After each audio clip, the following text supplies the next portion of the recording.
the moment life seems to pause. Have you ever noticed how life sometimes reaches a strange point where it doesn't move forward, yet it doesn't fall apart either? Where nothing is obviously wrong, but nothing is clearly improving, and all you can feel is this quiet, unsettling stillness that doesn't seem to have a name? It is like standing by a river you have known your entire life. A river that once rushed forward with certainty, carrying leaves, stories, plans, and expectations, and suddenly the surface becomes smooth, almost mirror-like, as if the water itself has decided to stop explaining where it is going. You look at it and wonder whether it has dried up, whether something is broken upstream, or whether you somehow missed the moment when everything was supposed to change. In moments like these, time feels unusual. Days pass, but they do not leave footprints. Weeks arrive and depart without ceremony. It can feel as if the hands of the clock are moving, yet nothing inside you is responding to their rhythm. You wake up, go through familiar motions, speak familiar words, but something essential feels paused, as though life itself has taken a deep breath and has not yet decided when to exhale. Most people, when they reach this place, immediately assume something has gone wrong. They call it failure.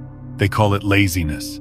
They call it a loss of motivation or a personal flaw that needs fixing. They begin to search for strategies, techniques, goals, and plans, hoping to force movement back into a system that no longer responds to pressure.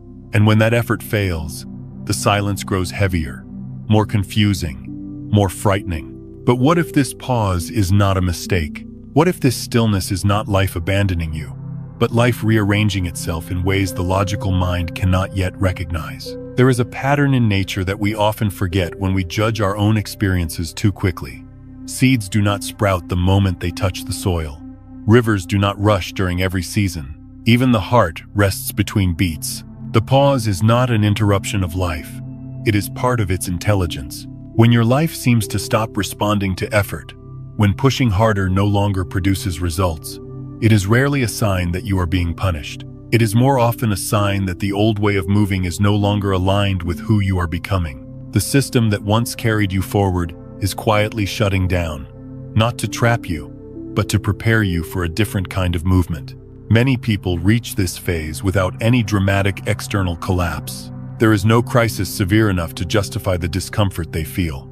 From the outside, things may look fine. Responsibilities are handled. Relationships continue. Routines remain intact. And yet inside, there is a deep sense that something has stopped making sense. What once motivated you now feels hollow.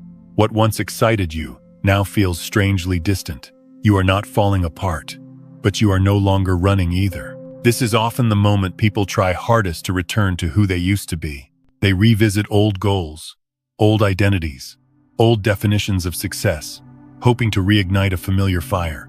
But the fire does not return. Instead, the silence grows louder, not as noise, but as absence. And absence, when misunderstood, can feel like loss.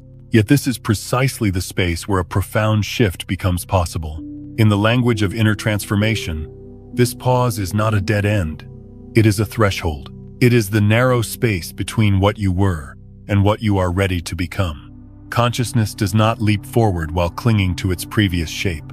It needs a moment of suspension, a moment where gravity loosens its grip, where the old momentum dissolves before a new direction can emerge. From a deeper perspective, this is not stagnation.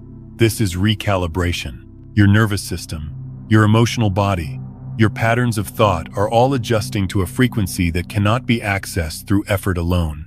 The mind wants instructions, timelines, proof, but this stage does not respond to logic. It responds to presence. When the noise fades, awareness sharpens. When the usual distractions lose their power, something quieter begins to speak, not in words, not in commands, but in subtle sensations. A sense of knowing without explanation. A feeling that rushing would be a betrayal of something essential within you. This is why so many people feel uneasy during this pause. It removes the familiar feedback loops that once defined their sense of progress. There is no applause, no visible metrics, no reassurance from the outside world.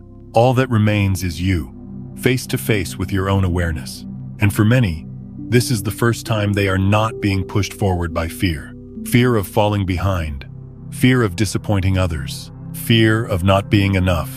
Fear has a way of creating constant motion. It keeps people busy, striving, chasing, proving. But when fear begins to lose its grip, when it no longer fuels your movement, life can appear to slow down dramatically. Not because you are failing, but because the engine that once drove you is shutting off. This can feel disorienting. If fear is no longer pushing you, what will? If urgency disappears, what remains? If the old reasons for striving dissolve, where does meaning come from now?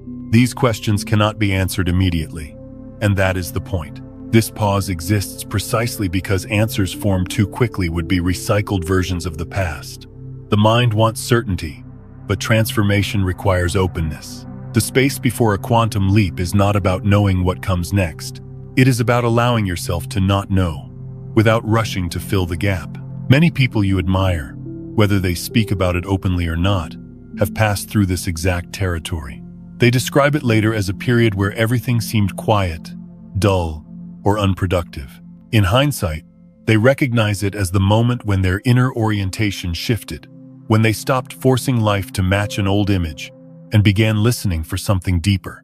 This is not a glamorous stage. There are no dramatic breakthroughs yet, no sudden revelations that can be easily explained. Just a gentle, sometimes uncomfortable stillness that asks for trust rather than action. Trust does not mean passivity. It means staying present without interference. It means allowing the river to move in its own way, even when the surface looks calm. Beneath still water, currents are often changing direction. What feels like standing still is often the moment when the deepest adjustments are taking place beyond conscious awareness. Your identity is loosening. Your values are reorganizing. Your perception of time, success, and self is quietly evolving. Trying to rush through this phase is like tugging on a butterfly's wings as it emerges from its cocoon. The intention may be to help, but the interference prevents the very transformation you are waiting for. So if you find yourself in a season where life feels paused, where effort no longer produces movement, where silence has replaced urgency, consider this possibility with gentleness. This is not life withdrawing its support. This is life asking you to stop running long enough to feel where it is truly guiding you. The pause is not empty. It is full of unseen preparation. And often, right beyond this stillness, beyond this quiet recalibration, a leap occurs that could not have happened any other way. 1. Life does not pause. By accident, it is reorganizing itself. There is a quiet truth that becomes clear only after you have walked through enough seasons of loss, confusion, and inner renewal. And that truth is this: life never truly stops, even when it appears completely still on the surface, because beneath that stillness, something far more intelligent is taking place. In nature, nothing transforms in a straight, uninterrupted line. Every meaningful change requires a period of stabilization, a moment where energy gathers itself, redistributes, and releases old patterns before taking on a new form. A tree does not grow endlessly upward without seasons of rest. The soil does not remain fertile without periods of apparent emptiness. Even the sky clears itself through long stretches of quiet after a storm has passed. What looks like nothing happening is often the most essential part of the process. Human life follows the same rhythm, even though we are taught to fear it. When movement slows or stops, the mind immediately assumes something has gone wrong. We label the experience as regression, stagnation, or failure, because we have been conditioned to measure life by visible progress. Yet, consciousness does not evolve through constant expansion. It evolves through integration, and integration requires stillness. When life seems to pause, it is often because the version of awareness you have been living from has reached its limit. The old way of seeing yourself, the world, and your place within it can no longer carry you forward. It is not that this awareness was wrong. It simply fulfilled its role. And now, it is quietly stepping aside.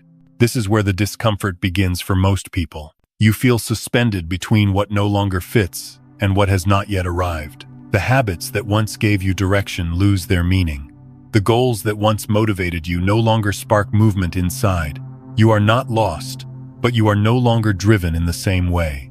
It feels like standing in a hallway between two rooms, with one door already closed and the other not yet visible. This space can feel deeply unsettling, especially for those who have learned to define themselves through productivity, achievement, or control. The mind searches for familiar structures to lean on, but they no longer respond.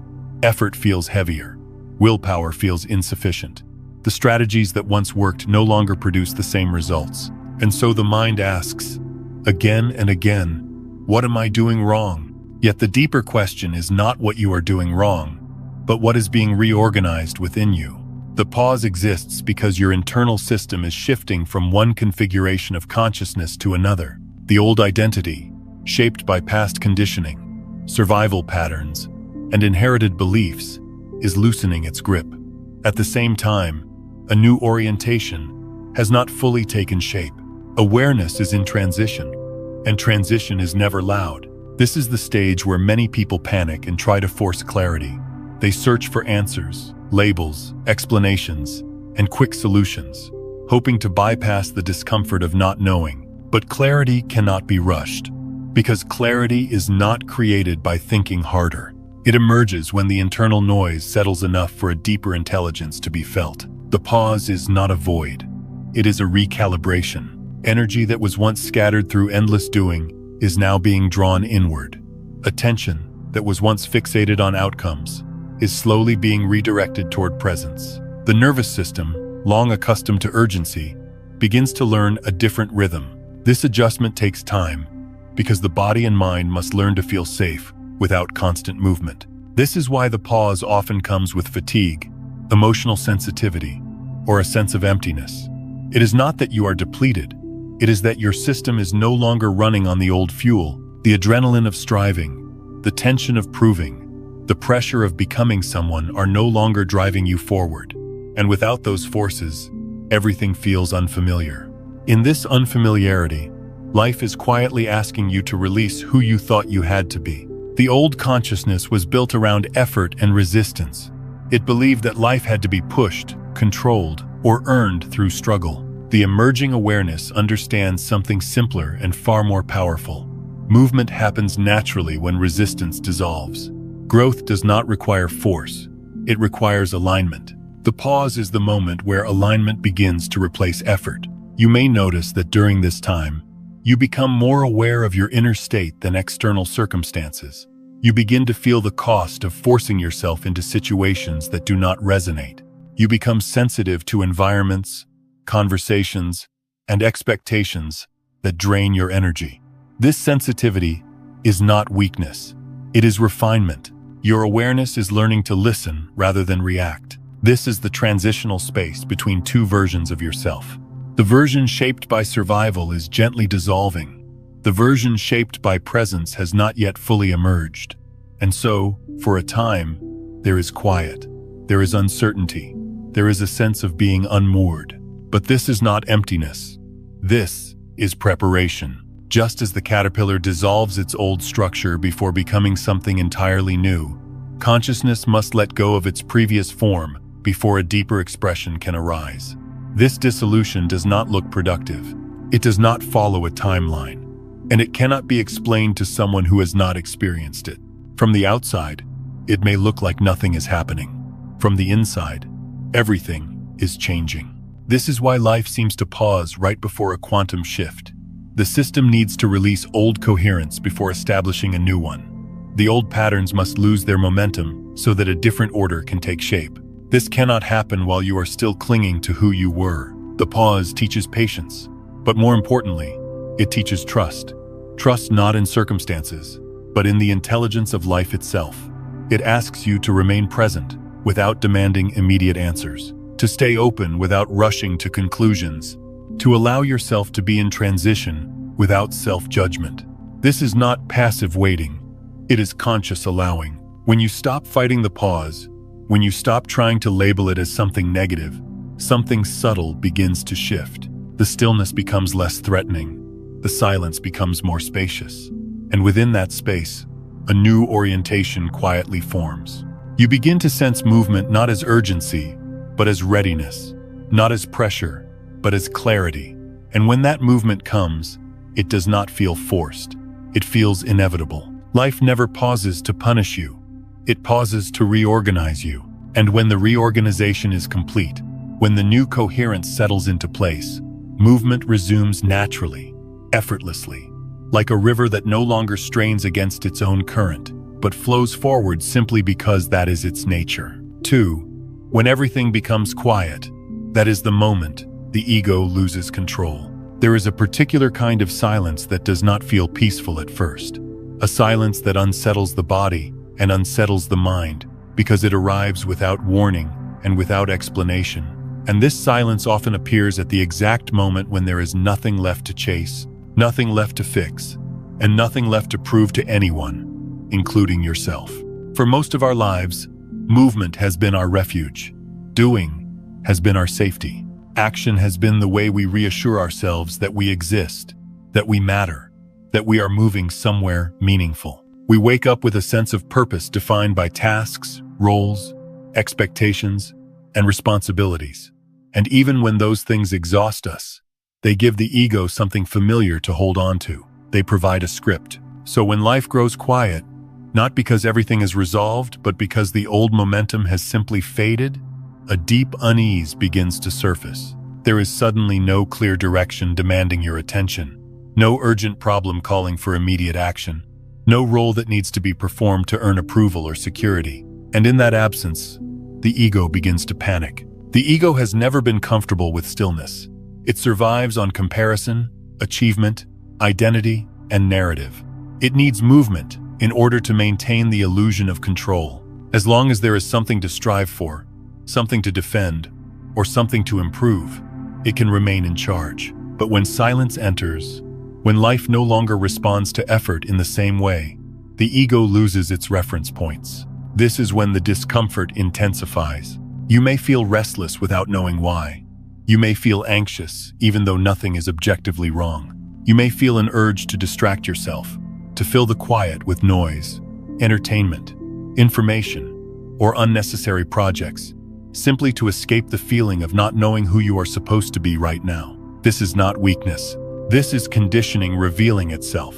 The ego was never designed to sit with uncertainty. Its entire structure is built around doing, becoming, achieving, and maintaining an identity that can be recognized and validated. Silence removes the stage, and without a stage, the ego does not know how to exist. When there is nothing left to do, nothing left to chase, and nothing left to prove, the question that arises is deeply unsettling to the ego, but profoundly important for consciousness.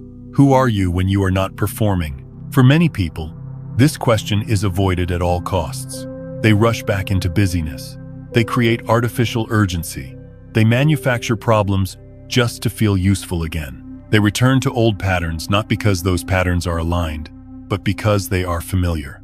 Familiar pain often feels safer than unfamiliar freedom. But if you remain in the silence long enough, something remarkable begins to happen. The absence of noise starts to reveal how much of your identity was built on reaction rather than presence. You begin to notice how often your sense of self depended on external feedback. Praise, criticism, success, failure, productivity, and comparison all served as mirrors through which the ego recognized itself. When those mirrors disappear, the ego feels as though it is dissolving. This dissolution can feel like fear, emptiness, or loss, but it is not a collapse. It is a loosening. The ego does not vanish all at once. It resists. It creates stories. It whispers that you are wasting time, falling behind, or missing opportunities. It tells you that stillness is dangerous, that silence means stagnation, that if you are not actively shaping your future, you are losing control of it. These thoughts can feel convincing because they are familiar, yet beneath those thoughts, a deeper awareness is quietly observing. This awareness does not panic in the absence of movement. It does not need constant stimulation to feel alive. It does not measure worth through productivity or identity. It simply is. And the moment the ego loses control, even briefly, this awareness begins to come forward.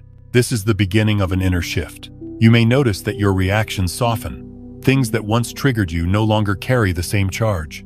Situations that once demanded immediate response now invite reflection. You may find yourself less interested in explaining yourself, defending your choices, or proving your value. Not because you have become indifferent, but because the need for validation is quietly dissolving. This can feel strange at first.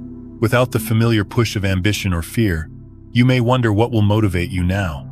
If you are not driven by proving yourself, what will move you forward? If you are not defined by your roles, who are you becoming?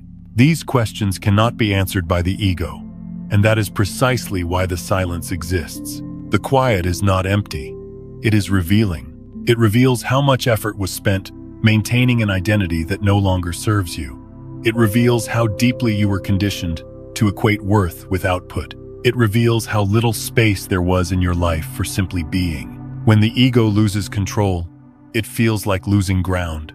But from the perspective of consciousness, it is gaining freedom. This is not a dramatic awakening. There are no fireworks.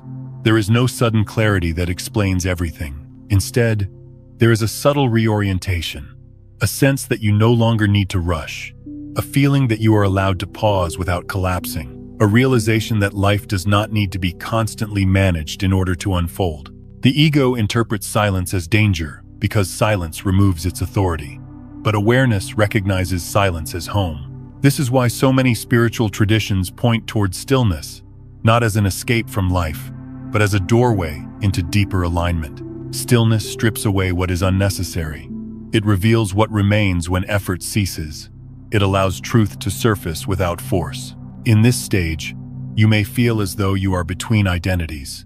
The old version of you, driven by habit and expectation, no longer feels authentic. The new version, guided by presence and inner resonance, has not yet fully taken shape, and so there is a period of not knowing. This not knowing is sacred. It is the space where unconscious patterns lose their grip. It is the space where awareness learns to trust itself rather than external structures. It is the space where life begins to move you rather than being pushed by you. The ego wants answers. It wants plans. It wants guarantees. But transformation does not respond to demands. It responds to openness. When you stop trying to fill the silence, when you stop labeling it as a problem to be solved, something within you begins to settle. The nervous system relaxes. The breath deepens. The constant internal commentary softens. And in that softening, you begin to feel a different kind of stability. Not the stability that comes from control, but the stability that comes from alignment. This is how you know a shift is underway. You are less compelled to react, less attached to outcomes, less invested in appearances, more present, more honest, more attuned to what feels true rather than what looks impressive. The silence is not asking you to withdraw from life. It is asking you to meet life without the armor of the ego. And when the ego steps back, even slightly, awareness steps forward. That awareness is not interested in proving anything. It is interested in clarity, simplicity, and resonance. It moves without strain. It chooses without fear. It trusts without needing constant reassurance. This is the sign of an inner transition. When everything becomes quiet and the ego loses control, you are not losing yourself. You are remembering who you are beneath the performance. And from that remembering, a different kind of movement will emerge. One that does not come from pressure or fear, but from a deep and steady knowing that life is unfolding through you, not against you. 3. A quantum leap does not begin with action. It begins with awareness. There is a misunderstanding that runs very deep in the way most people approach change. A belief that has been reinforced since childhood. And that belief is simple yet profoundly misleading. If you want your life to shift, you must do more, try harder, push further, and accelerate your efforts until something finally breaks through. This logic feels reasonable because it has worked in limited ways before. Effort has produced results. Action has led to outcomes. Persistence has created movement. And so, when life reaches a point where it seems to stall, the instinctive response is to increase intensity, to add more strategies, more discipline, more pressure, hoping that the next burst of action will finally unlock progress. But a quantum leap does not respond to this kind of force. A quantum leap is not an extension of the old trajectory. It is a change of state. And a change of state cannot be achieved by repeating the same actions with greater effort. It happens when perception itself shifts, when the way you see reality reorganizes from the inside out. This is why the moment before a quantum leap often feels so disorienting. Life slows down not because you lack motivation, but because motivation is no longer the correct engine. The old drive to do, achieve, and fix begins to lose its effectiveness. The same actions produce diminishing returns. The same efforts feel heavy, strained, and disconnected. And without realizing it, you are being invited into a different way of relating to life. The pause exists because awareness needs space. If you remain constantly in motion, constantly chasing outcomes, constantly managing appearances, there is no room to see clearly. Movement keeps perception narrow. Urgency collapses attention into survival mode. The mind becomes focused on control rather than understanding. And in that state, no real leap is possible, only repetition. A quantum shift requires a widening of awareness. It begins when you start noticing not just what is happening in your life, but how you are perceiving what is happening. You begin to see the patterns beneath the events. You recognize the assumptions shaping your reactions. You observe the beliefs that quietly dictate your choices. And in this seeing, something fundamental changes. This is why life seems to stop you right before a leap. It is not trying to block your progress. It is removing distractions. It is slowing the external momentum so that internal clarity can emerge. It is asking you to look rather than run, to notice rather than fix, to feel rather than strategize. Looking requires courage. When you stop moving, you are forced to face what action once allowed you to avoid. Unexamined fears rise to the surface. Old narratives become visible. Emotional patterns that were hidden beneath busyness reveal themselves. This can feel uncomfortable, even frightening, because it challenges the familiar identity that was built through effort. The mind resists this stage because it cannot control awareness the way it controls action. It can plan actions. It can optimize strategies. But awareness cannot be forced. It unfolds when attention becomes honest and relaxed. A quantum leap begins the moment you realize that your experience of life is not shaped primarily by what you do, but by how you see. Two people can take the same action and experience entirely different realities. One acts from fear and encounters resistance. The other acts from alignment and encounters flow. The difference is not the action. The difference is the state of awareness from which the action arises. This is why doing more from the same level of consciousness rarely produces a true shift. It only exhausts the system. When awareness changes, action changes naturally. Before that shift, effort feels heavy because it is disconnected from insight. After that shift, movement feels light because it arises from clarity rather than compulsion. But clarity cannot be reached through force. It arrives when attention is no longer fragmented by constant striving. The pause in your life is not inactivity. It is observation. You may notice during this time that you begin to see your habits with greater honesty. You recognize where you have been acting out of fear of loss rather than genuine desire. You become aware of how often your decisions were guided by external expectations rather than inner resonance. These realizations do not come with dramatic emotion. They arrive quietly, almost gently, but they change everything. This is awareness reorganizing itself. And awareness, once reorganized, cannot see the world the same way again. What once felt urgent now feels optional. What once felt necessary now feels negotiable. What once felt impossible now feels irrelevant. The external world may not change immediately, but your relationship to it does. And that change in relationship is the true beginning of a quantum leap. Life pauses to make this possible. If life did not slow down, if the old momentum continued uninterrupted, you would remain trapped in the same perceptual loop. You would keep solving the same problems at the same level of understanding. You would keep repeating familiar patterns under the illusion of progress. The pause interrupts that cycle. It gives you space to notice the assumptions you have been living inside. For example, you may realize that you believed happiness was conditional, dependent on reaching a future state. You may see how much of your energy was spent trying to become someone rather than allowing yourself to be present. You may recognize that control was never providing the security you hoped for, only temporary relief from uncertainty. These insights do not require action. They require presence. And presence emerges when movement stops being compulsive. This is why a quantum leap often feels paradoxical. The less you push, the closer it feels. The less you chase, the clearer the path becomes. The less you try to control outcomes, the more life begins to respond in unexpected ways. This is not passivity. It is alignment. Alignment occurs when awareness and reality begin to mirror each other rather than clash. When you see clearly, you stop resisting what is. And when resistance dissolves, energy flows naturally toward what is next. The pause is where this alignment forms. It is where you learn to trust perception rather than effort. It is where you discover that insight moves reality more efficiently than force ever could. It is where you realize that running was never the solution, only a distraction from seeing. From this space, action will return, but it will be different. It will not feel frantic or driven by fear. It will feel inevitable, almost obvious. Decisions will arise without inner conflict. Choices will feel clean rather than heavy. Movement will come not from pressure, but from clarity. And when that movement begins, it often appears sudden to the outside world. People may say it happened overnight. They may call it luck or timing. But you will know the truth.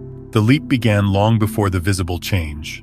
It began in the moment you stopped trying to outrun yourself and allowed awareness to catch up. Life paused because you were ready to see differently. And once you see differently, you cannot return to the old way of moving. Reality responds not to how hard you push, but to the depth from which you perceive. When perception shifts, the world rearranges itself without effort. That is the nature of a quantum leap.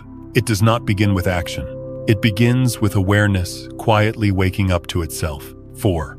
The body and emotions are being recalibrated to a new frequency. There is a phase in every deep transformation that rarely gets spoken about honestly. A phase where the mind expects clarity and momentum, but the body responds with heaviness, fatigue, and a strange sense of emptiness that cannot be explained by logic or circumstance. And this is often the moment people begin to doubt themselves most deeply. You may wake up feeling tired even after rest. Motivation that once came naturally now feels distant. Activities that used to excite you no longer pull you forward. There is no clear sadness, no obvious crisis, yet something feels drained, muted, or slow inside. And because our culture equates energy with productivity, this experience is quickly labeled as laziness, burnout, or lack of discipline. But this interpretation misses something essential. This state is not a failure of will. It is a signal of recalibration. The body is not separate from consciousness. It is the interface through which awareness experiences reality. When consciousness begins to shift, when old patterns of perception dissolve and new ones start to form, the body must adjust. Nervous pathways reorganize. Emotional responses recalibrate. Energy distribution changes. And during this process, efficiency temporarily drops. Just as a system cannot perform at full capacity while being updated, the human system cannot operate normally while undergoing a deep internal realignment. This is why the fatigue feels different from ordinary tiredness. It does not resolve with sleep alone. It is not cured by motivation or stimulation. It has a quality of depth, as though something fundamental is being reworked beneath the surface. Pushing through it often makes it worse. Not because effort is wrong, but because effort is being applied in the wrong direction. The body is asking for permission to slow down. In the past, your system may have been fueled by urgency, fear, or external pressure. These forces create a certain kind of energy, sharp and intense, but unsustainable. When consciousness begins to release these drivers, the body no longer receives the same signals. It must learn a different rhythm, one based on presence rather than pressure. This learning curve can feel like loss. You may grieve the version of yourself who could push endlessly, who thrived on stress, who stayed busy to avoid deeper feeling. Letting go of that identity can be unsettling, because it once provided a sense of strength and control. But strength built on tension eventually collapses. What is emerging now is a quieter resilience. The emotional emptiness that often accompanies this phase is not numbness. It is neutrality. The emotional system, long conditioned to react strongly to every stimulus, is recalibrating its baseline. Old emotional spikes lose their charge. Highs feel less euphoric. Lows feel less dramatic. In between, There is a wide, unfamiliar space that the mind struggles to interpret. It feels like something is missing, when in truth, something excessive is dissolving. This is balance returning. When emotional extremes soften, the mind interprets the absence of intensity as a problem. It searches for stimulation, for something to feel strongly about, simply to confirm that it is still alive. But aliveness does not require constant intensity. It requires coherence. Coherence is what the body is moving toward. During this recalibration, you may notice increased sensitivity. Noise feels louder. Crowded environments feel draining. Certain conversations feel heavy. Your system is refining its filters. What once passed unnoticed now registers clearly. This sensitivity is not weakness. It is attunement. Your body is learning to operate on a subtler frequency. Like a finely tuned instrument, it can no longer tolerate constant discord. This is why forcing yourself into old environments or habits often feels exhausting. They were compatible with the old frequency, not the new one. The metaphor of an update is fitting here. When a device is updating, its usual functions are temporarily unavailable. It may move slowly. It may seem unresponsive. Attempting to use it normally during this process often leads to frustration or errors. The wise response is to allow the update to complete without interference. The same principle applies here. Your internal system is integrating new information, new awareness, new patterns of being. This integration requires energy. It draws resources inward. External performance temporarily declines not because capacity is lost, but because it is being reallocated. This is why rest during this phase is not indulgence. It is participation. Rest allows integration. Stillness supports coherence. Gentle presence facilitates alignment. When you honor the body's need to slow down, the recalibration completes more smoothly. When you resist it, the process becomes strained. Many people try to override this phase with stimulation. Caffeine, entertainment, constant activity, and emotional drama become ways to escape the discomfort of slowness. But these distractions delay integration. They keep the system fragmented. What the body is asking for is simplicity. Simple routines, simple nourishment, simple attention. The kind of care that does not demand immediate results. This simplicity creates the conditions for a new level of energy to emerge, one that is stable rather than volatile. As the recalibration continues, you may notice subtle shifts. The fatigue becomes less oppressive. The emptiness becomes spacious rather than hollow. Motivation returns, not as urgency, but as quiet interest. You feel drawn toward certain actions without force. You feel repelled by others without explanation. This is alignment expressing itself through the body. Energy begins to move again, but it moves differently. It is no longer scattered across countless obligations. It is concentrated, purposeful, and clean. The body feels lighter, not because demands have disappeared, but because resistance has. This new frequency supports a different way of living. Decisions become simpler. Boundaries feel more natural. You stop negotiating with exhaustion. You start listening to signals that were previously ignored. This listening builds trust between awareness and the body, a trust that was often broken during years of overexertion. The recalibration phase is not meant to be rushed. It is the bridge between survival-based energy and presence-based energy. One cannot be forced into the other.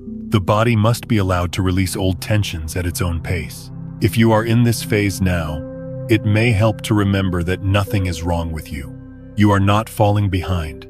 You are not losing your edge. You are not becoming less capable. You are becoming more coherent. The tiredness is temporary. The emptiness is transitional. The lack of motivation is not a dead end. It is a sign that your system is no longer responding to outdated incentives. When the update completes, you will not return to the old operating system. You will move with greater efficiency, greater clarity, and greater ease. Action will feel cleaner. Rest will feel restorative. Emotion will feel grounded rather than overwhelming. The body knows how to do this if you allow it. Trust the recalibration. It is not slowing you down. It is preparing you to move from a deeper, steadier place, one that no longer depends on strain to create momentum, but flows naturally because everything inside you is finally moving in the same direction. 5. When fear no longer drives you, life pauses to ask you a question. There comes a moment on this path that feels subtle but unsettling. A moment when the familiar pressure that once pushed you forward quietly loosens its grip, and suddenly you realize that the force you relied on for so long is no longer there to carry you. For much of life, fear is the engine. Not always the obvious kind, but the quieter, socially acceptable forms of it. Fear of falling behind, fear of disappointing others, fear of being irrelevant, fear of not being enough. These fears do not always feel dramatic, yet they are powerful. They keep people moving, striving, improving, and constantly adjusting themselves to fit expectations that were rarely chosen consciously. Fear creates momentum. It gives direction to effort. It provides urgency. It convinces you that stopping would be dangerous.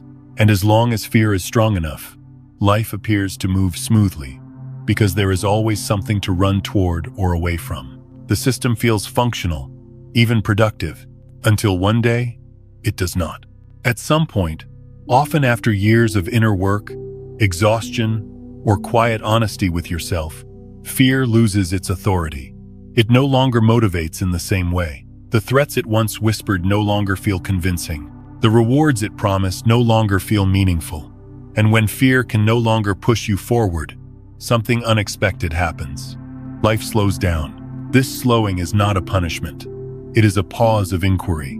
Without fear as the primary driver, the old system collapses because it was built around pressure rather than choice. Goals that were once fueled by avoidance suddenly feel empty. Habits formed from anxiety lose their urgency. Identities shaped by survival begin to dissolve. And in that collapse, you are left standing in a quiet space where no external force is telling you what to do next. This is the question life asks in that space, though it rarely comes in words. Do you still want to live from the same motivation? Or are you ready to choose consciously? This question is not intellectual. It is felt. It shows up as hesitation where there was once certainty, as neutrality where there was once ambition, as stillness where there was once restlessness. The mind may interpret this as confusion or lack of direction, but something deeper understands what is happening. You are no longer being chased by fear, and without that chase, movement must be redefined. For many people, this is one of the most uncomfortable stages of transformation, because it removes the familiar sense of urgency without immediately replacing it with something else. You may feel unmotivated, not because you do not care, but because the old reasons for caring no longer resonate.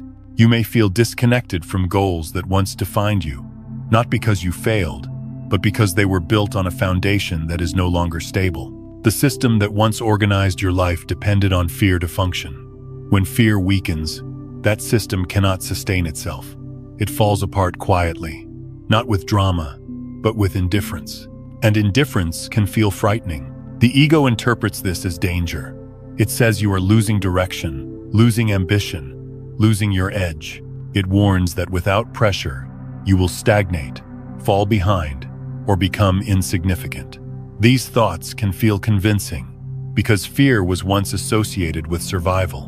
But survival is not the same as alignment. The pause exists because alignment cannot be built on fear. Life is asking you to examine the engine you have been using, to notice how much of your movement was reactive rather than chosen, to see how often your decisions were made to avoid discomfort rather than to express truth. This is not a judgment. It is an invitation. The invitation is to move from unconscious momentum to conscious choice. When fear is no longer strong enough to drive you, you cannot simply replace it with more discipline or better goals. The entire framework must change. Motivation based on avoidance must give way to motivation based on resonance. Action driven by anxiety must be replaced by action arising from clarity. This transition cannot be rushed. Conscious choice requires awareness. Awareness requires presence, and presence requires stillness. That is why life pauses here.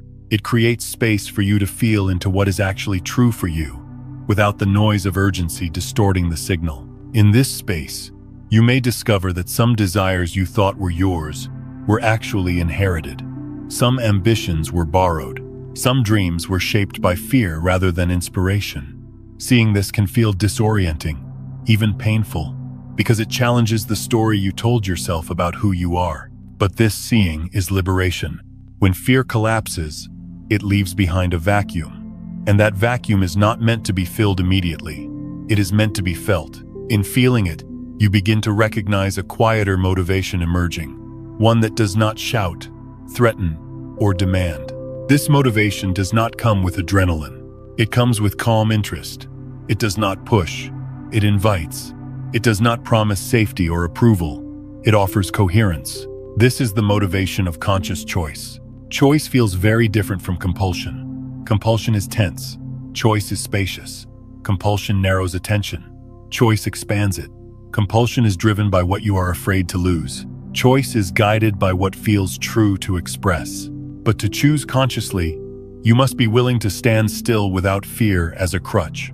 The pause tests this willingness. Can you remain present without needing to justify your existence through constant effort? Can you trust yourself without the pressure of threat or reward? Can you allow clarity to emerge rather than forcing decisions out of anxiety? These are not questions that can be answered with words. They are answered through experience. As you stay with the pause, something subtle begins to happen. The nervous system relaxes further. The sense of internal urgency softens. The compulsion to act without understanding fades. And in that softness, intuition becomes clearer. You begin to feel drawn towards certain directions not because you must, but because they resonate. You feel a quiet yes in the body, rather than a pressured obligation in the mind. You feel a clean no where you once forced yourself to comply. This is conscious choice taking root. Life no longer needs to push you with fear, because you are beginning to move from alignment. And alignment creates its own momentum, one that is sustainable, grounded, and deeply satisfying. The old system collapses because it is no longer necessary. This does not mean fear disappears completely. It means fear is no longer in charge. It becomes information rather than instruction. It may arise, but it no longer dictates direction. You are no longer living to avoid pain. You are living to express truth. The pause marks this transition. It is the space where life waits for you to notice that you are no longer being chased, where it gives you time to feel what movement, without fear, actually feels like, where it asks you to step into responsibility, not as burden, but as freedom. Responsibility here does not mean obligation. It means responsibility, the ability to respond to life from awareness rather than reaction. When you accept this invitation, movement returns, but it is different. It is slower at first, more deliberate, more attuned. You act less often, but more accurately. You say no more easily. You say yes more honestly. You waste less energy proving anything to anyone. And from the outside, this can look like confidence, but inside, it feels like peace. Life paused because fear stepped aside. And in that pause, you were given the rare opportunity to choose how you want to live. Not because you are afraid of what will happen if you do not, but because you are finally clear enough to feel what is worth saying yes to. That is not stagnation. That is the threshold of a life lived consciously. 6. Emptiness is not loss.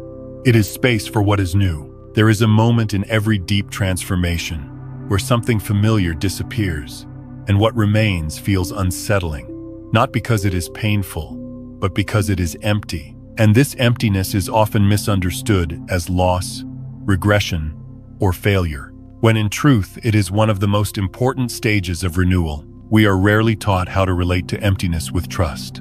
From an early age, empty space is treated as something to fix, fill, or escape.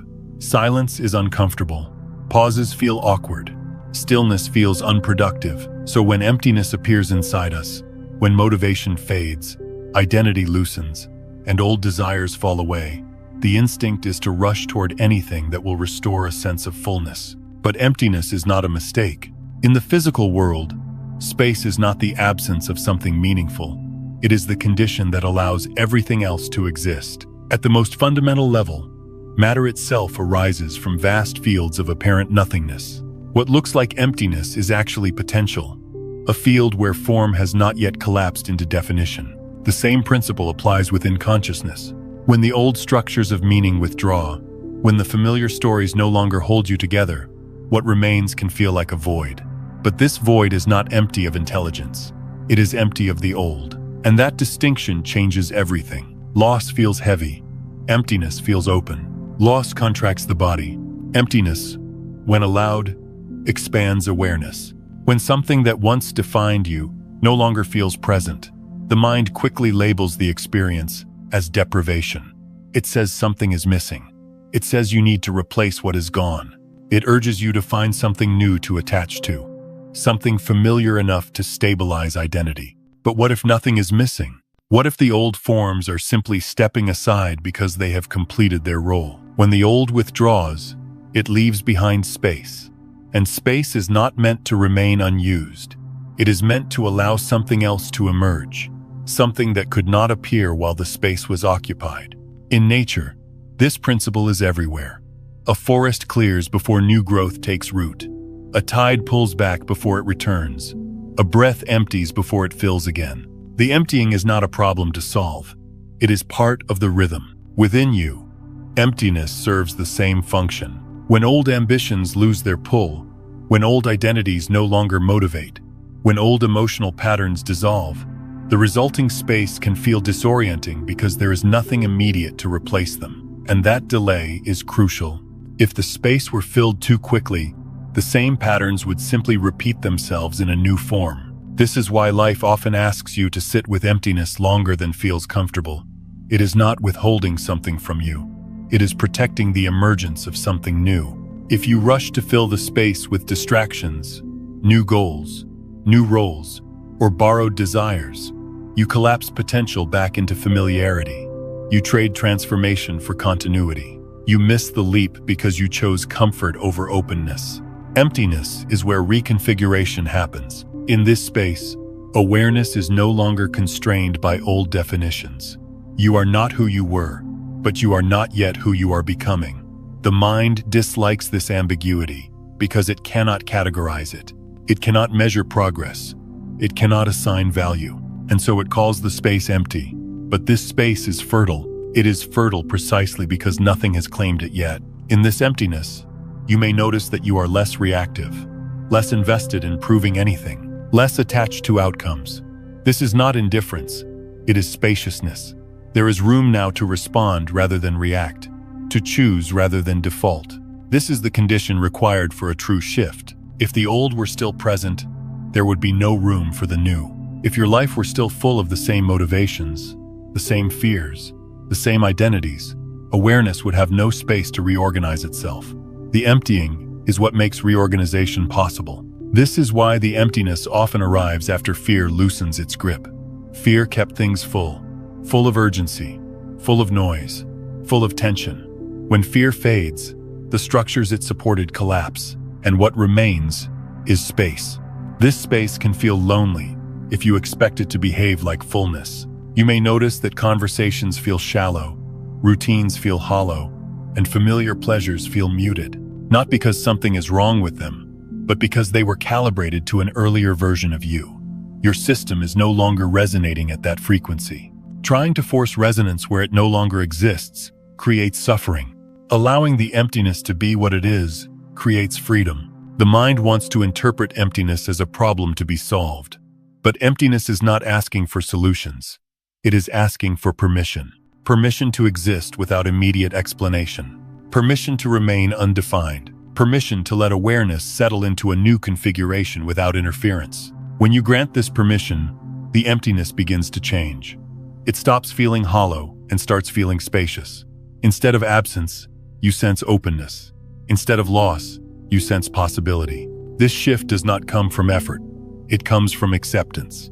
Acceptance does not mean resignation. It means recognizing that nothing needs to be added or removed right now. That presence alone is enough. In this space, subtle impulses begin to arise. Not demands, not compulsions, gentle inclinations, quiet curiosities, a pull towards certain experiences without urgency. These are not commands, they are signals. If you listen carefully, without rushing, these signals guide you toward what is next. But they cannot be heard if the space is constantly filled. This is why emptiness is so important before a quantum leap. A leap requires space to land. A new state cannot emerge if the old one is still occupying all available attention. The emptiness is the clearing. It is where assumptions dissolve, It is where inherited desires fall away. It is where borrowed identities loosen. And in that clearing, something more authentic begins to take shape. This shaping is not dramatic. It does not announce itself. It unfolds quietly, beneath the surface, as awareness integrates new ways of seeing. If you fill the space too quickly, you interrupt this integration. You may feel tempted to declare a new purpose prematurely, to adopt a new label, to chase a new vision simply to escape the discomfort of not knowing. But true clarity does not arise from urgency. It arises from patience.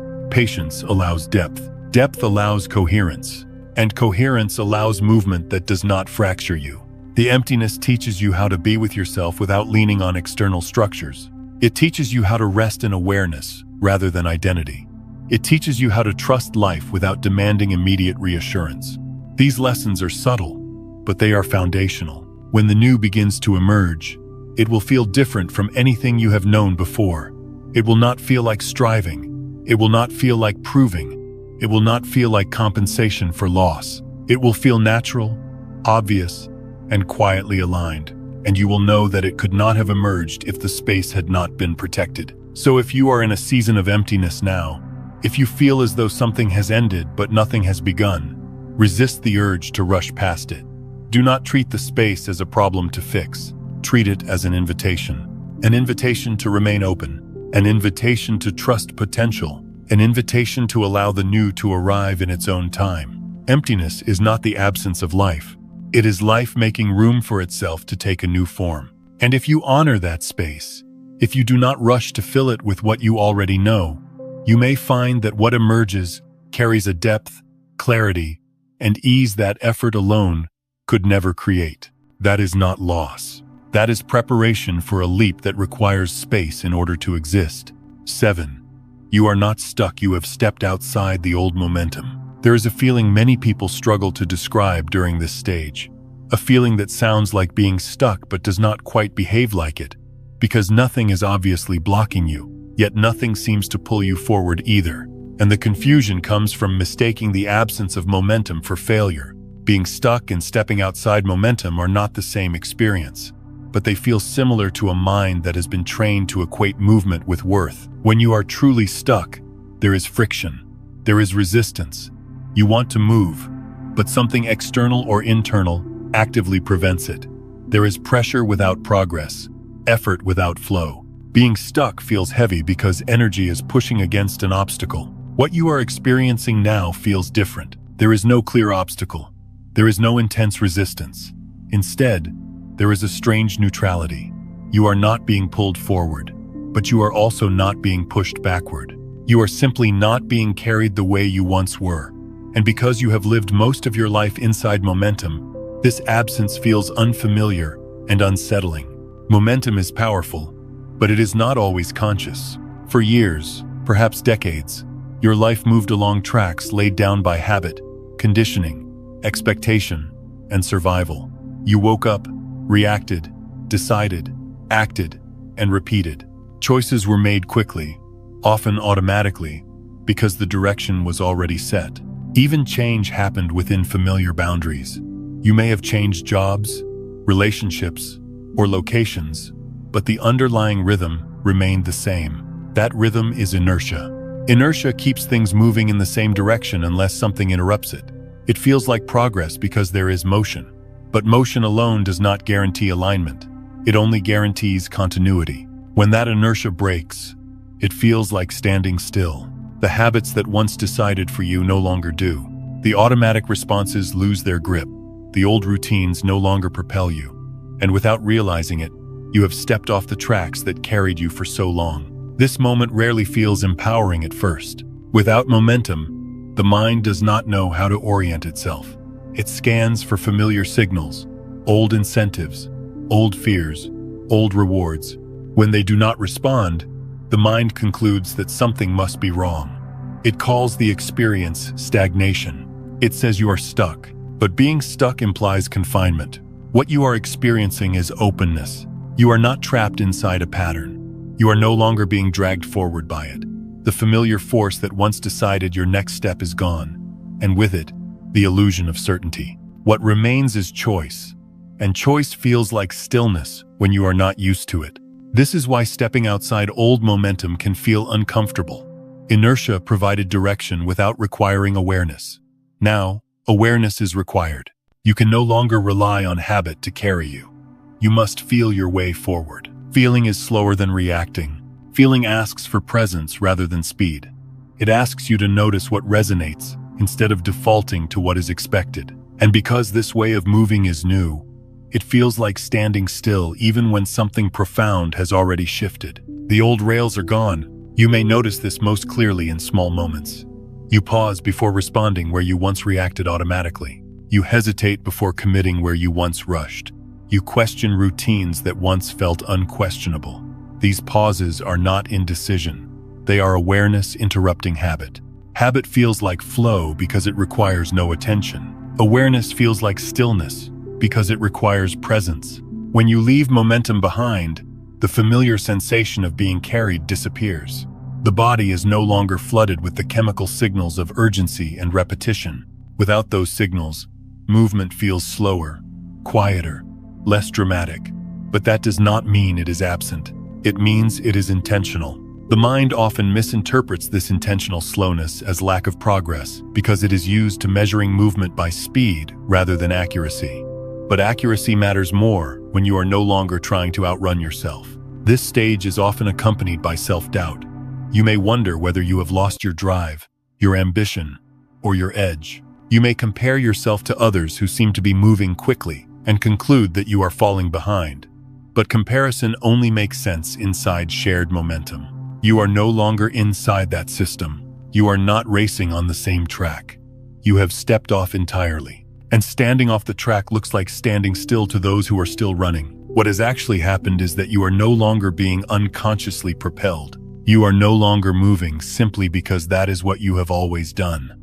The force that once decided your direction has loosened, and with it, the pressure to keep going without question. This is not regression. This is freedom arriving quietly. Freedom does not always feel exhilarating at first. Sometimes it feels disorienting. Without rails, without momentum, without a predetermined direction, you are left with an unfamiliar responsibility. You must now listen. Listening takes time. It requires you to slow down enough to notice what feels true rather than what feels urgent. It requires you to distinguish between inherited desires and authentic ones. It requires you to sense alignment in the body rather than approval in the mind. This kind of listening cannot happen while you are still being dragged by inertia. So life removes the drag. The sensation of being stuck is often the first sign that the old momentum has truly released you. If you were still trapped in it, you would not be questioning it. You would still be moving, even if that movement was exhausting or misaligned. The discomfort you feel now comes from standing in open space without instructions. Open space demands awareness, and awareness demands honesty. You may begin to see that many of your previous actions were driven by momentum rather than meaning. That you stayed busy not because you were inspired, but because stopping felt unsafe. That you said yes because saying no would disrupt the flow you were riding. When that flow ends, you must decide consciously what deserves your energy. This decision cannot be made quickly because it is not about strategy. It is about coherence. Coherence emerges when your inner state and your outer actions begin to match. And coherence cannot be rushed into existence. It forms through attention, patience, and self-trust. The old tracks offered certainty, but they did not offer choice. You now have choice, and choice feels like stillness until you learn how to inhabit it. Over time, you may notice subtle movements returning, not the frantic movement of before, but a quieter pull. Certain ideas feel heavier, others feel lighter. Some directions feel closed without drama, others feel open without urgency. This is movement guided by resonance rather than inertia. It is slower to begin, but it is far more efficient. It does not waste energy correcting course later, because it starts from alignment rather than habit. You have not stopped moving. You have stopped being dragged. That distinction matters. Standing outside the old momentum gives you a vantage point you never had before. You can now see the tracks you once ran on. You can see where they led, where they looped, where they narrowed. You can see how little choice you had while inside them. From this vantage point, you are free to choose a different direction, but only if you resist the urge to jump back onto the familiar rails, simply to feel movement again. Many people mistake this stage as failure and rush back to what they know. They return to old patterns, not because they want to, but because uncertainty feels worse than misalignment. But those who stay, who tolerate the discomfort of openness, discover something essential. Movement does return. It returns not as compulsion, but as clarity. It returns not as pressure, but as readiness. It returns not as speed, but as precision. And when it does, you will realize that you were never stuck at all. You were simply no longer willing to be carried by a momentum that did not belong to who you are becoming. Stepping outside inertia feels like standing still only because you are learning how to move from awareness rather than habit. That learning takes time, but once it completes, you will move with a steadiness that does not depend on external force, and a direction that no longer needs constant correction. You are not stuck. You are standing in a place where real choice becomes possible. And that place, though quiet, is the doorway to a life that no longer runs on unconscious momentum, but flows forward, because every step is finally aligned with who you truly are. 8. Life pauses, so you can learn to allow, rather than control. There is a habit so deeply woven into the human experience that most people never question it until it stops working. And that habit is the need to control, to manage outcomes, to anticipate every possibility, and to believe that safety comes from holding life tightly enough that nothing unexpected can slip through. Control feels responsible. It feels mature. It feels like intelligence in action. We are taught that planning prevents failure, that effort guarantees results, and that vigilance keeps chaos at bay. From a young age, we learn to associate relaxation with risk and surrender with weakness. So we grip our lives firmly, convinced that letting go would mean losing everything we have built. And for a time, control seems to work. It organizes behavior. It produces measurable outcomes. It creates a sense of order. But beneath that order, there is often tension, a constant background strain, a quiet fear that if attention slips even slightly, everything might fall apart. Control keeps things together, but it does so by tightening the system rather than trusting it. Eventually, the cost becomes too high. Life pauses when control reaches its limit. The pause arrives not because you failed to manage well enough, but because management itself has become the obstacle. The strategies that once provided stability begin to feel heavy. The constant monitoring drains energy. The effort to predict and prevent every possible outcome becomes exhausting.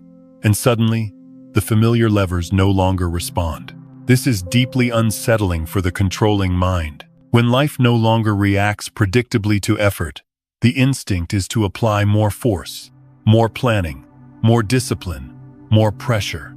But instead of restoring movement, this intensification creates more resistance. The harder you push, the less life seems to cooperate. This is not coincidence. A quantum leap cannot occur inside a system that insists on control, because control is rooted in fear of the unknown, and a leap requires openness to what has not yet been imagined. Control tries to move life along a known path. A quantum shift emerges from a state where new paths are allowed to form. This is why the pause feels so confronting. It removes your familiar tools. It leaves you without the usual methods of influence. It places you in a position where effort no longer guarantees progress. And in that position, a deeper lesson becomes unavoidable. The lesson is about allowing. Allowing is not giving up. It is not passivity. It is not indifference. Allowing is a different relationship with life, one that recognizes intelligence beyond the personal mind. It is the willingness to participate without dominating, to listen without constantly directing, to trust without needing constant proof. For someone who has lived by control, allowing feels like standing without armor. The mind imagines worst-case scenarios. It warns that without control, things will collapse, that opportunities will be missed, that mistakes will multiply. These warnings feel convincing because control once provided a sense of safety, even if that safety was fragile. But the pause exists precisely because the old safety no longer serves you. Life is asking you to notice how much of your energy has been spent resisting uncertainty, how often your actions were driven not by inspiration, but by fear of losing control, how much tension was carried simply to maintain an image of stability. This noticing is uncomfortable, but it is also liberating. When you begin to see how control has shaped your experience, you also begin to see its limitations. You realize that many of the most meaningful moments in your life did not happen because you planned them perfectly. They happened because you were present enough to respond when life offered something unexpected. Control narrows perception. Allowing expands it. Control focuses on outcomes. Allowing focuses on alignment. Control demands certainty before movement. Allowing trusts movement to reveal clarity. The pause is where this distinction becomes real rather than conceptual. When life slows down and familiar strategies fail, you are given a choice. You can tighten further, clinging to control, even as it drains you. Or you can soften, releasing the need to force outcomes and allowing a different kind of intelligence to guide you. This choice is rarely dramatic. It happens in small moments. You stop forcing decisions before they feel ready. You stop explaining yourself unnecessarily. You stop chasing clarity and allow it to arrive. You stop filling every gap with action. You begin to tolerate not knowing. This tolerance is not weakness. It is strength without tension. As you allow more, something subtle begins to shift. The nervous system relaxes. The body stops bracing for impact. The mind quiets its constant calculations. And in that quieter state, perception becomes clearer. You begin to notice how life responds differently when you are not trying to control it. Opportunities appear without strain. Conversations flow without manipulation. Decisions feel simpler because they are no longer filtered through anxiety. Timing improves not because you planned better, but because you are more present. This is where the quantum leap becomes possible. A leap does not happen when you force life into compliance. It happens when resistance dissolves and alignment takes its place. When you are no longer trying to bend reality to match your expectations, reality begins to move with you rather than against you. This movement feels effortless compared to what came before. Not because you are doing nothing, but because you are no longer interfering. Allowing does not mean abandoning responsibility. It means shifting from control to cooperation. You still act, you still choose, you still engage, but your actions arise from listening rather than tension. The pause teaches this through direct experience. It shows you what happens when effort no longer works. It invites you to experiment with trust. It challenges the belief that you must always be in charge to be safe. At first, allowing may feel like doing less.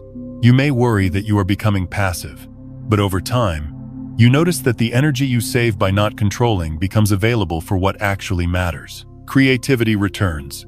Intuition sharpens. Engagement deepens. You are not withdrawing from life. You are meeting it differently. The old way of living relied on constant adjustment, constant vigilance, constant correction. The new way relies on coherence. When your inner state is coherent, fewer adjustments are needed. Life responds more smoothly because there is less internal conflict. This is why the pause feels so important. It interrupts the habit of control long enough for you to feel what allowing actually feels like in the body. Not as an idea, but as a lived experience. You feel the difference between tension and ease, between force and flow, between managing life and participating in it. Allowing also changes your relationship with uncertainty. Uncertainty no longer feels like a threat that must be eliminated. It becomes a space of possibility, a field where new configurations can arise, a place where you do not yet know, but you are not afraid of that not knowing. This shift is subtle, but it changes everything. When you stop demanding certainty before moving, movement becomes lighter.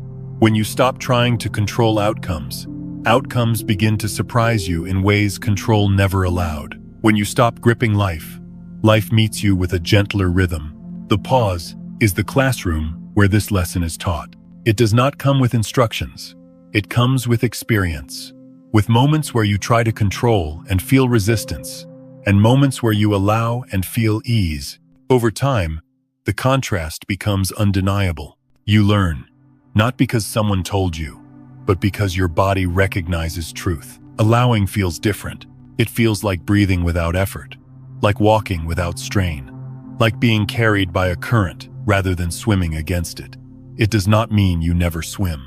It means you swim with the river, not against it. This is why the pause is not a setback. It is an initiation into a way of living that does not depend on force, into a relationship with life that is based on trust rather than fear, into a state of awareness where you no longer need to control every step because you are finally aligned with the direction. When the pause completes its work, movement returns, but it returns changed. You act without urgency. You decide without panic. You engage without bracing. You allow without abandoning yourself. Life feels less like a problem to solve and more like a process to participate in. That is the gift hidden inside the pause. It teaches you that the greatest leaps do not come from tightening your grip, but from loosening it just enough for something new to take shape. Life paused not to stop you, but to show you that control was never the source of your strength. Allowing is. And when you learn to allow, movement resumes naturally, guided not by fear or force, but by a quiet, steady alignment that knows exactly where it is going, even when the mind does not. 9. The signs that you are standing very close to a major leap. There is a quiet set of signs that appear not at the beginning of change, but right before a profound shift takes place. And these signs are subtle enough that many people misunderstand them, dismiss them, or try to fix them, when in truth they are signals that something deep and irreversible is already underway. One of the first signs is a loss of interest in things that once felt important to you. This loss does not come with drama. It does not arrive as rejection or bitterness. It is softer than that. Activities, ambitions, conversations, and even achievements that once pulled you forward now feel strangely flat. You can still engage with them if necessary, but the inner spark is gone. The excitement that once drove you has faded, not because you failed, but because the meaning they carried no longer matches who you are becoming. This can be confusing, especially if those things once defined your identity. You may wonder whether you are becoming indifferent, ungrateful, or disconnected. But indifference is cold, and this experience is not. There is no numbness here. There is simply a quiet knowing that something has completed its cycle. The attachment has loosened, and with it, the emotional charge that once kept you invested. This does not mean those things were wrong. It means they belong to a previous chapter. When awareness shifts, interest follows. You cannot force yourself to care deeply about what no longer resonates. Trying to do so only creates exhaustion. The loss of interest is not apathy. It is discernment awakening. Another sign appears alongside this, often unnoticed at first. You begin to feel silence more clearly inside. This is not the silence of isolation or withdrawal. It is an inner quiet that remains even when life continues around you. Thoughts still arise, but they carry less weight. Emotions still move, but they do not overwhelm. There is space between stimulus and response, where there used to be reaction. This inner silence can feel unfamiliar, even unsettling, because for much of life, the internal landscape was filled with commentary, urgency, and mental noise. When that noise softens, the mind may interpret it as emptiness or loss of motivation. But what is actually happening is that awareness is no longer constantly hijacked by the mind's need to narrate and control. Silence is not absence. It is presence without interference. In this silence, you may notice that you are less compelled to explain yourself, to defend your choices, or to seek validation. You feel more comfortable not filling every gap with words or actions. You can sit with yourself without distraction for longer periods, not because you are forcing stillness, but because it feels natural. This is a significant sign. When inner silence deepens, it means awareness is no longer fused with constant mental activity. You are beginning to observe rather than react, to witness rather than perform. This shift does not announce itself loudly. It simply changes how life feels from the inside. Alongside these changes, another sign often appears, one that can be particularly uncomfortable. You do not want to return to your old life, but you cannot yet see the new one. This is the in-between space, and it is one of the clearest indicators that you are very close to a leap. The old ways no longer satisfy you. The routines feel empty. The motivations feel outdated. The identity you once lived from feels too small or too rigid. Yet when you look ahead, there is no clear alternative, no defined path, no obvious next step. The mind does not like this. It wants certainty. It wants direction. It wants a plan. And when none appear, it labels the experience as confusion or being lost.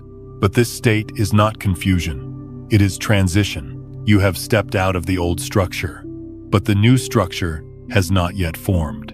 This space can feel uncomfortable because it lacks reference points. You cannot measure progress. You cannot compare yourself easily. You cannot explain what you are moving toward. And without those markers, the ego feels exposed. Yet this is exactly where the deepest shifts occur. If the new path were already visible, you would simply walk into it with the same awareness you had before.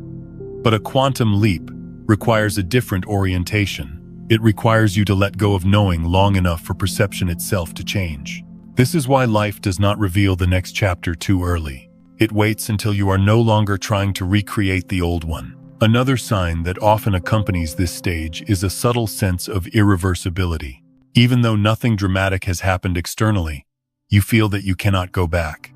You may revisit old environments, relationships, or roles, but they no longer fit the same way. It is as if an internal door has closed quietly, without ceremony. This can bring a sense of grief, even if nothing tangible has been lost. Grief not for something that ended badly, but for something that ended naturally. A chapter completed without conflict. A version of yourself that served its purpose and stepped aside. This grief is gentle, but real. It signals that the old identity has been integrated, not rejected. And integration always comes before expansion. You may also notice that your tolerance for noise decreases. Not just physical noise, but emotional and energetic noise.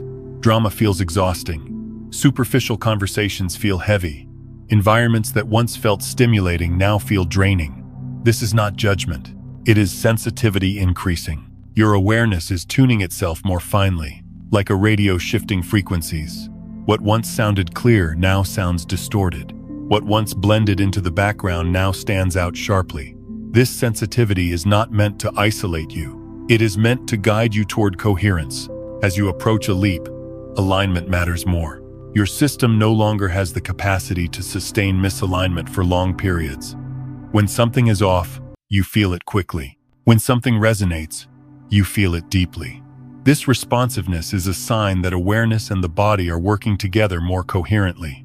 Another subtle sign is a change in how you relate to time. Urgency fades. The pressure to rush diminishes. You are less obsessed with timelines and more attuned to readiness. You may find that you are willing to wait without anxiety, not because you are passive, but because you trust that movement will come when it is aligned. This trust does not come from optimism. It comes from experience. You have seen what forcing produces. You have felt the cost of moving too soon. And now, something within you prefers clarity over speed, depth over momentum. This preference is not laziness. It is wisdom earned through experience. As these signs accumulate, there can be moments of doubt. You may question whether you are wasting time. You may wonder if you should push yourself back into motion. You may fear that waiting means missing out. These doubts are natural. They arise because the mind is accustomed to linear progress. But the leap you are approaching is not linear. It is not the next step on the same staircase. It is a change of level. And changes of level require pauses. They require spaces where old references dissolve and new ones have not yet formed. They require patience, not as virtue, but as necessity. The signs you are experiencing are not random symptoms. They are markers. Markers that the old structures have released you. That fear no longer dominates your choices. That awareness has softened enough to sense deeper currents.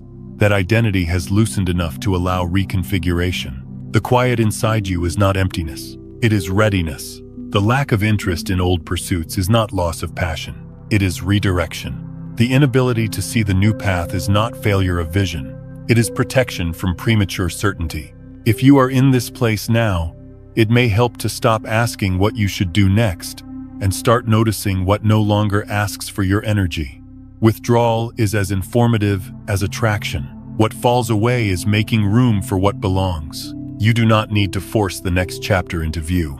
You need to remain present long enough for it to arrive. When the leap happens, it often feels sudden from the outside, but from the inside, it feels like recognition, like something clicks into place that was already forming quietly beneath the surface. You will not feel rushed into it. You will feel met by it. Until then, the signs you are experiencing are enough. They tell you that the old life has completed its work, that silence is deepening for a reason, that you are closer than you think, even if nothing obvious has changed. Standing at this threshold requires trust, not action. Trust that what no longer holds your interest has done its job. Trust that the quiet inside you is not emptiness, but space. Trust that not wanting to go back means you are already facing forward, even if you cannot yet see where you are headed. These signs are not asking you to hurry. They are asking you to stay. Because what comes next does not arrive through chasing. It arrives when awareness is ready to recognize it.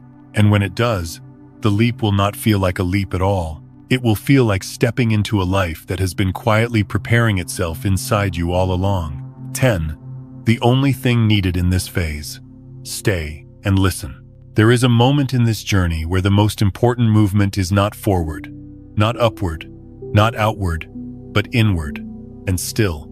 And this moment often feels counterintuitive because everything you were taught about progress tells you that something must be done. Some decision must be made. Some action must be taken to justify the time that is passing. Yet this stage asks for something far quieter and far more courageous. It asks you to stay.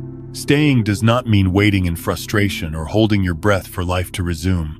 It means remaining present without trying to manipulate the outcome. It means resisting the urge to rush into change simply to escape discomfort. It means allowing yourself to be where you are without turning that place into a problem. The pressure to do something can be intense here. The mind grows restless when it senses openness without direction. It wants movement because movement feels like safety. It wants certainty because certainty feels like control. And when neither arrives, it suggests action as a remedy, even if that action is premature. But premature action closes listening. When you act too quickly in this phase, you act from habit rather than insight. You reach for familiar solutions because they are available, not because they are aligned. You fill the space before it has finished speaking, and in doing so, you interrupt the very process that is preparing you for a deeper shift. Staying is an act of trust. Trust that awareness knows how to reorganize itself. Trust that clarity does not always arrive on demand.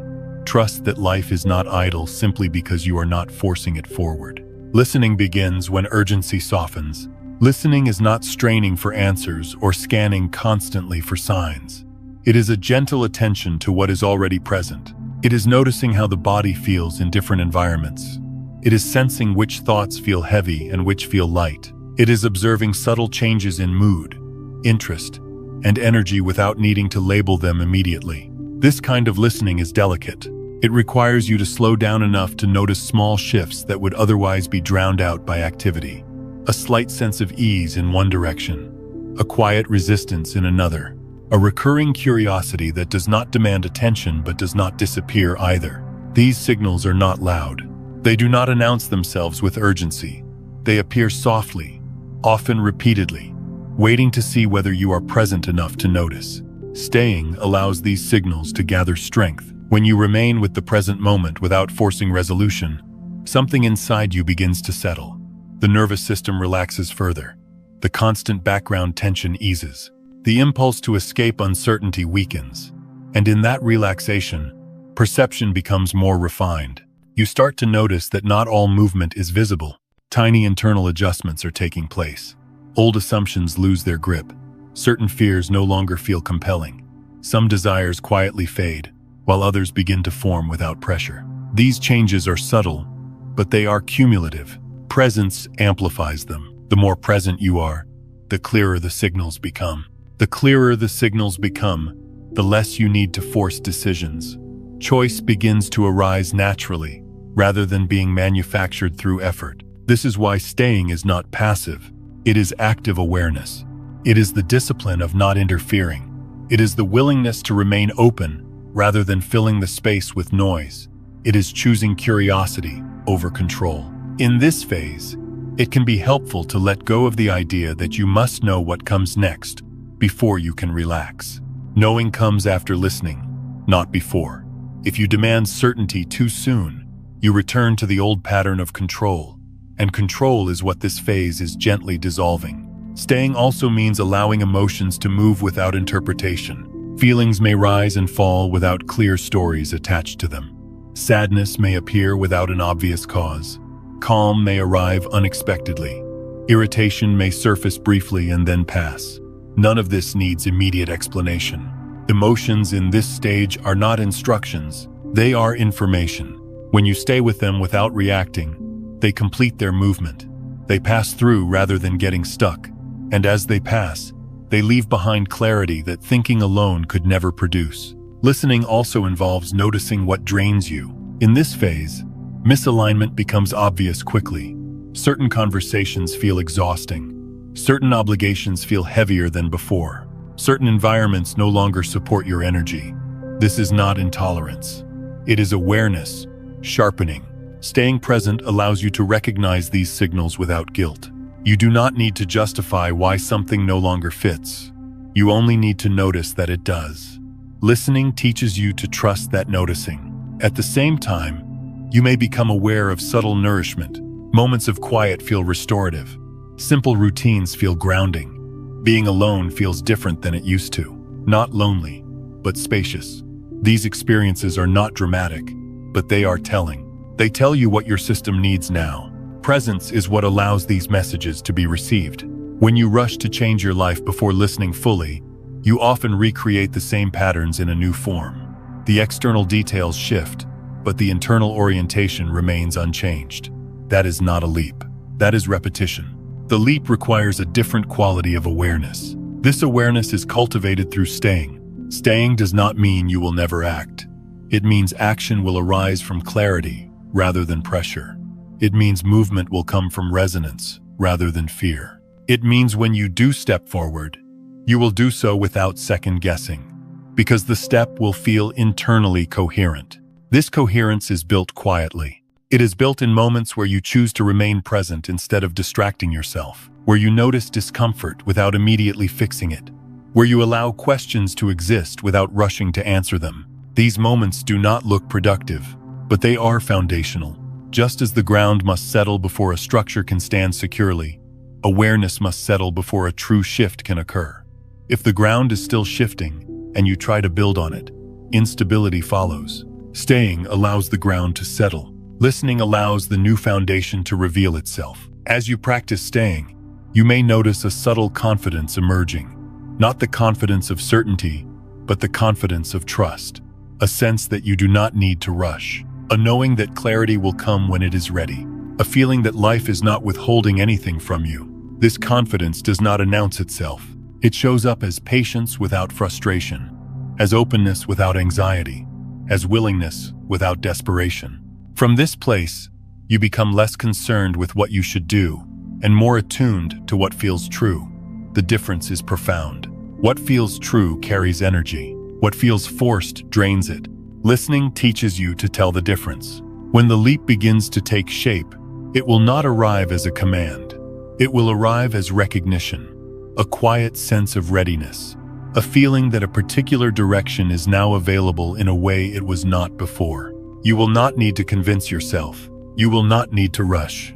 The movement will feel simple, almost obvious, because it will align with the awareness that has been forming all along. Until that moment, staying is enough. You do not need to fix yourself. You do not need to reinvent your life prematurely.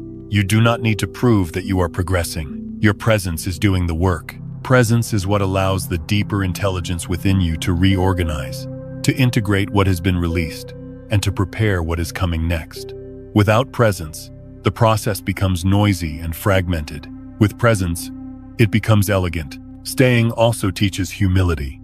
It reminds you that not everything unfolds according to personal timelines, that some transformations happen beneath the surface, that forcing clarity often delays it, that allowing mystery is part of wisdom. This humility does not diminish you, it softens you. And in that softness, you become receptive. Receptivity is the doorway to a quantum shift. The leap happens not when you are pushing, striving, or chasing, but when you are available. Available to notice, available to respond, available to move when the movement is true. By staying and listening, you are not delaying your life. You are aligning with it. The present moment is not an obstacle to the future. It is the place where the future is forming. If you can remain here, attentive and open, without demanding that it become something else too quickly, you create the conditions for a movement that does not fracture you, that does not exhaust you, that does not require you to leave parts of yourself behind. The leap will come, not because you forced it, but because you were present enough to let it happen. And when it does, you will recognize it not as a sudden break from the past, but as a natural continuation of the listening you chose to honor, when staying felt like the hardest and most honest thing you could do. Do not rush when life grows quiet. There is one message that matters more than all the explanations we have explored, and it is this: life is not delaying you, it is preparing you, even when everything in you has been trained to interpret stillness as failure or absence. The quiet you are experiencing is not a verdict on your worth, your effort, or your direction. It is not life withholding progress as punishment. It is life reorganizing itself around a deeper truth that can only emerge when noise subsides and pressure dissolves. What feels like waiting from the surface is, at a deeper level, preparation unfolding in silence. So many people rush through this phase because they misunderstand it. They see the pause and assume something must be fixed. They feel the stillness and immediately try to replace it with motion. They experience the emptiness and hurry to fill it with something familiar, even if that familiarity no longer fits. In doing so, they often miss the most meaningful transition of their lives. The pause is not a period to escape. It is a period to understand. It is not a dead end. It is an ellipsis. An ellipsis is not the end of a sentence. It is a moment of suspension that tells you something is still forming. Something is still being said. Something is still becoming clear. The pause in your life carries that same meaning. It is not closing your story. It is allowing the next part to emerge with integrity rather than haste. When you stop fighting the silence, everything changes. Resistance is what turns the pause into suffering. The moment you interpret stillness as a threat, your body tightens, your mind searches frantically, and your energy becomes scattered. But when you soften into the quiet, when you allow it to be what it is without labeling it as wrong, the transformation begins to unfold with far less friction. Silence does not need to be conquered. It needs to be trusted. In silence, the nervous system recalibrates. In silence, awareness deepens. In silence, the old patterns lose their grip because they are no longer being fed by constant reaction. What once felt like stagnation reveals itself as integration. Integration is subtle. It does not announce itself with milestones or achievements.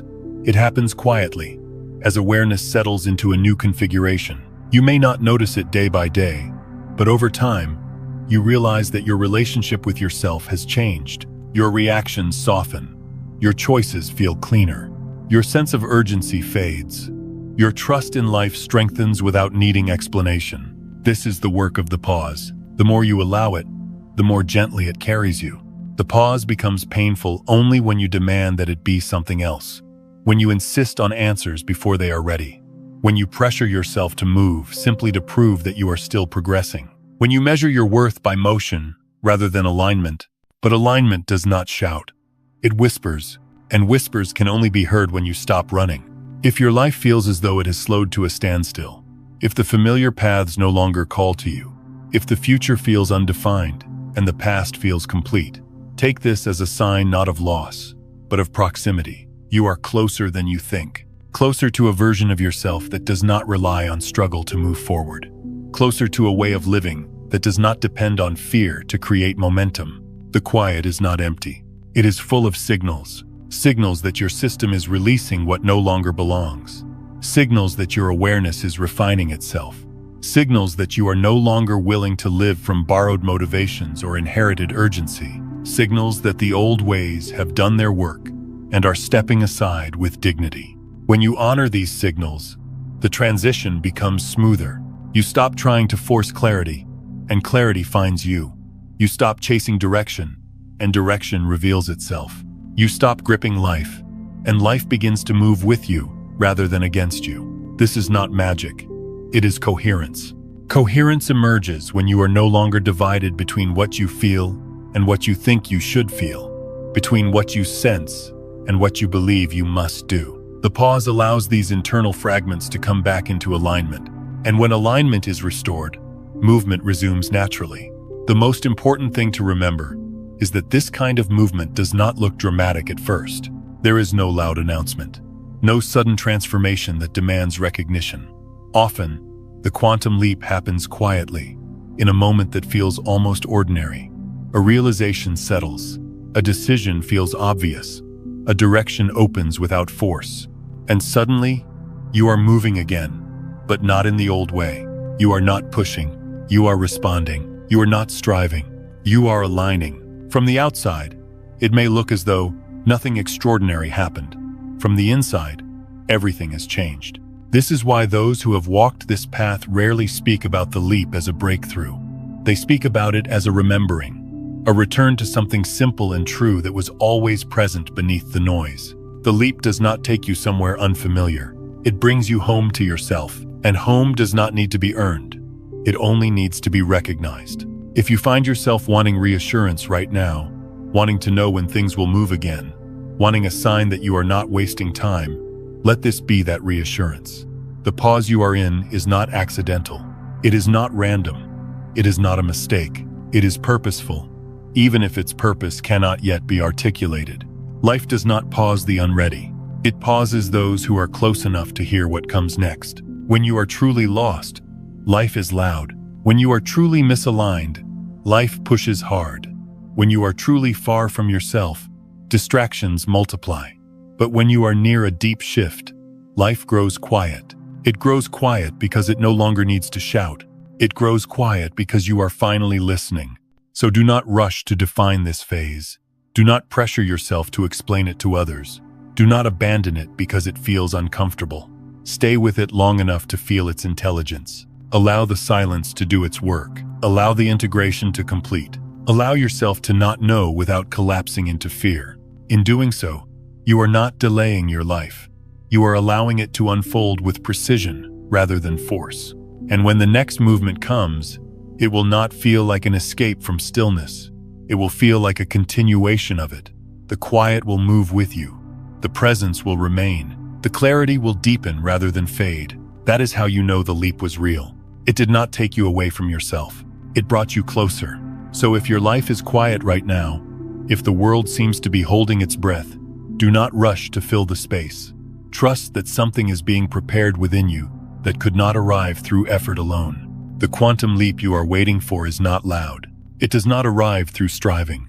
It happens in the moment you stop trying to become someone else and allow yourself to fully inhabit who you already are. And from that place, movement returns.